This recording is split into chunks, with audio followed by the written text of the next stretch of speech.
alguns casos práticos aqui, né? O principal que eu acho assim que é o caso, o exemplo clássico, é quando a pessoa é proprietária de um imóvel e ela compra uma área contígua e ela quer fazer o quê? Uma retificação de área para englobar aquela área que ela comprou e não fez a regular transmissão naquela área que ela também já possui registro. Então, essa área que ela possui em registro é uma área que tem algum impedimento. Essa área que ela possui em registro é uma área que tem a descrição precária normalmente, né? Então, você não tem as medidas laterais, você não tem pontos de coordenadas, você não tem nada. Então, o que que eles fazem? Eles normalmente englobam a área adquirida na área que eles já têm registrados. E aí, uma área, por exemplo, que era 5 hectares, vira 15. O aumento de área, por si só, é impedimento para a inserção de medidas, essa retificação de área? Não. Mas a gente estranha. Como assim a área cresceu tanto, né? E aí, quando a gente vai perguntando para a pessoa fala o quê? Não, é que essa área aqui do lado eu comprei, mas tem que fazer não sei quantos inventários. E aí tal, aí não tem condição de passar a escritura, por isso, por isso, por isso. Aí a gente fala, pera lá, você tem que fazer isso aqui, aquisição por uso capião, né? Uma sugestão que a gente dá de fazer por uso capião. E aí a gente tem um artigo no nosso provimento expressamente que veda, né, essa aquisição por meio de inserção de medidas. E aí, assim, um dos casos que bateu na nossa porta aqui outro dia, o cidadão, é exatamente esse caso, né? O cidadão queria regularizar a área contígua, a que ele já é proprietário, porque ele não conseguia mais fazer a transmissão regular.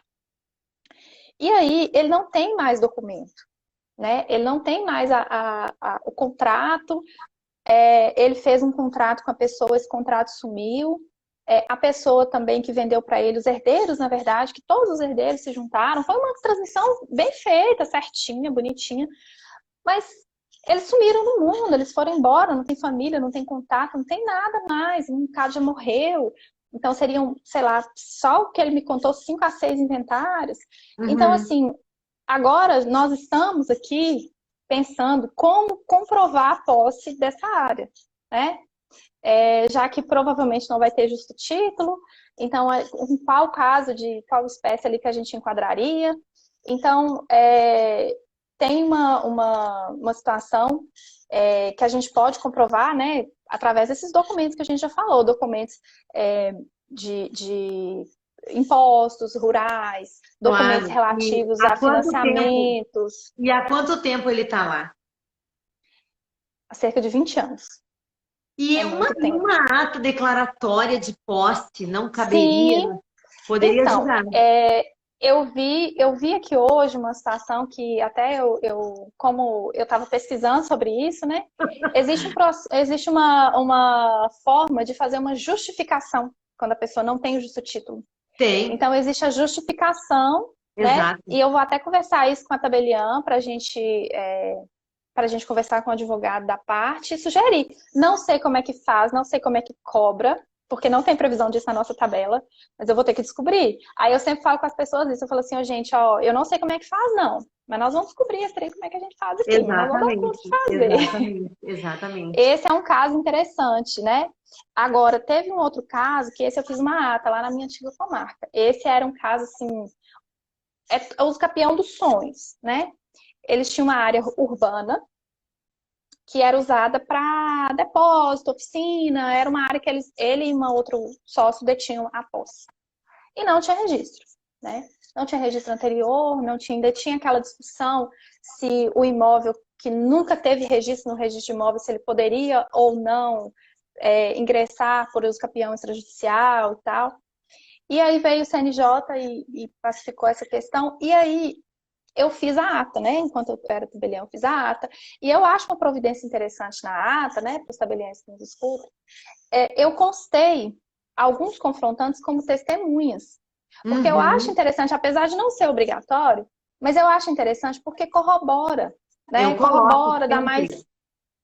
Eu acho que assim, dá uma robustez maior à prova, você colhe a declaração deles. Eu coloquei um por um, assim, a declaração de um, o que ele me falou, a declaração do outro, separados, né? Para não ficar aquele texto também padrão, eu coloquei exatamente o que eles me falaram e tal. Exato. E assim, eles tinham, é interessante esse contrato, ele tinha um contrato de compra e venda da área, com um reconhecimento de firma da época. Tinha todos os comprovantes de pagamento, porque o pagamento foi feito parcelado. Eles tinham todos os recibos de pagamento da época. Ele trouxe para mim um monte de contas de luz e de água, energia e água, de todo o período, desde quando ele instalou, fez a requisição na CEMIG, né? Que é a nossa companhia de energia aqui de Minas. Então, ele tinha tudo isso. Não tinha os comprovantes de pagamento do IPTU, porque na cidade, na época, eles não exigiam IPTU, só tinha um comprovante de inscrição cadastral. Aí ele trouxe a inscrição cadastral, comprovação, certidão do município. E assim, eu achei interessante porque aí eu peguei uma conta de cada mês, juntei isso, né? Tirei cópia de tudo. E eu achei assim, muito interessante essa situação, porque uma outra vez também, um profissional queria que eu lavrasse uma ata só com as contas de energia. Só que só com as contas de energia, eu acho muito frágil. Porque o cidadão ele pode ser ocupante por comodato, ele pode estar no imóvel não com força justo título, é muito diferente, né? Então, assim, esse aí eu já neguei, falei que na época eu não faria a ata, né? Porque não tinha a menor condição. E esse outro eu já fiz, porque não eram só as contas de energia, eram muitas outras provas, muito robustas, né? Que a pessoa tinha, e eu achei esse caso interessante. Não sei se eles chegaram a dar entrada depois, porque eu acabei saindo de lá. Gente, é tanta coisa. Que momento é esse, meu Deus?